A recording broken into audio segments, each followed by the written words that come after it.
Proverbe chapitre 15, le verset 32 dit: celui qui rejette la correction méprise son âme, mais celui qui écoute la réprimande acquiert l'intelligence. Tu ne peux pas être une personne à qui on ne dit pas la vérité. Dès que quelqu'un te fait un reproche qui est vrai, tu quittes son église. Quand quelqu'un commence à taper sur ce que tu dois changer, tu te fâches, tu changes de pasteur. Il dit c'est ton âme que tu te moques. Tu ne te moques pas de quelqu'un. Parce que quand tu quittes l'église, le jour où tu t'envoies, il y a 10 qui vont rentrer. Sauf s'il n'est pas un, tu n'es pas indispensable. Mais c'est pour t'aider. À la base, il n'est pas ton parent, il n'est pas chargé de ton éducation. Mais il parle ainsi pour t'aider. Qu'est-ce qui gagne à te froisser? Qu'est-ce qui gagne à t'humilier? Mais en réalité, c'est un brisement par lequel tu passes pour devenir une personne meilleure. Bien aimé, tant que tu n'acceptes pas le brisement, il y a une dimension dans laquelle ton âme n'ira pas.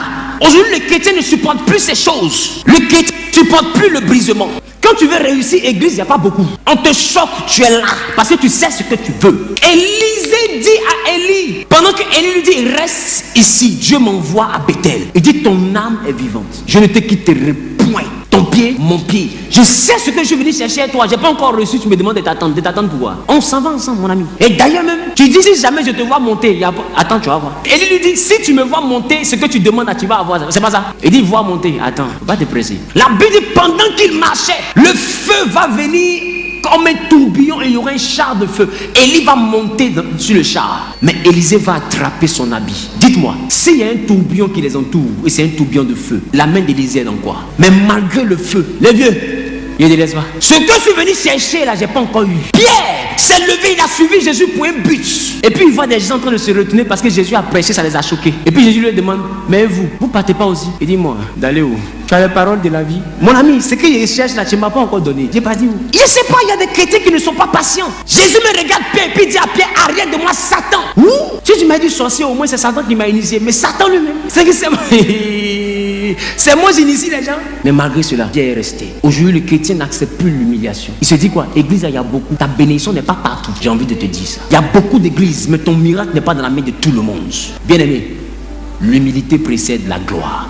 Arrêtons d'adorer Dieu comme si à un moment donné c'est Dieu qui a besoin de nous. On te demande pardon pour venir à l'église. On t'appelle, non, je t'ai pas vu. On te dit non, faut prier, je viens prier pas. Hey.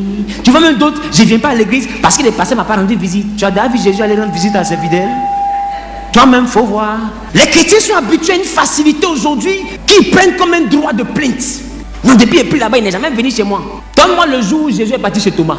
La seule personne que Jésus allait chez lui, c'était Pierre. Elle priait pour sa belle-mère. Jésus n'est jamais allé chez Thomas. Il y a des hommes qu'il a rencontrés sur la route. Il leur a dit, suivez-moi. Il ne sait même pas où ils habitent. Tu penses que le contrat entre toi et ton pasteur, c'est un contrat social? Il doit venir chez toi pour causer. Tu en manques d'affection? La preuve en est que les prophètes dans la Bible ne se déplaçaient pas comme ça. Qu'un prophète rentre dans une maison, on lui demande, homme de Dieu, ta venue annonce-t-elle quelque chose de bon? Parce que quand il arrive, c'est que Dieu l'a envoyé. Il ne vient pas pour me foutre. C'est pourquoi il dit aux gens, quand vous voulez me recevoir, quand je dis je viens là, évitez de préparer, je ne viens pas pour manger. Je viens pour un but. Le but peut être, levez-vous, je prie. J'ai fini de prier, prends ma voiture.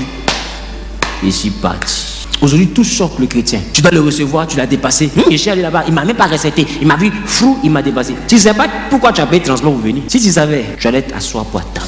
Les païens que vous voyez là, ils savent ce qu'ils vont chercher chez les féticheurs. L'homme, il est président, il saute les flaques d'eau là comme ça. Oh, il a l'argent, hein. Il saute, il y a la boue, il dribble un peu, il soulève son pantalon. Pourquoi? Parce que Joe, il est directeur, il veut devenir président. Qui me comprend un peu? Il saute, il arrive devant lui dans l'eau là sent, il prend, il se lave. Joe, le bonheur n'est pas facile. Des fois, il arrive, on lui dit, bon, ok, pour devenir ça là, donne ton enfant. C'est dur, c'est pas grave. Tiens, je veux réussir, prends l'enfant là. D'autres disent, le diable c'est le chemin facile, tu es sérieux? Le diable c'est le chemin le plus dur, il n'y a aucun raccourci, tu vas sentir toutes les étapes de la marche. Non, ils ont choisi la facilité. Tu penses que voir ton enfant mongolien, c'est la facilité? Ton enfant bave et tu es riche et tu sais que ta richesse ça fait baver ton enfant et il est dans ta maison.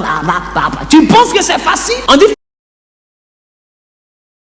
tu penses que c'est facile? On dit faut pas le tuer, hein? Il reste là.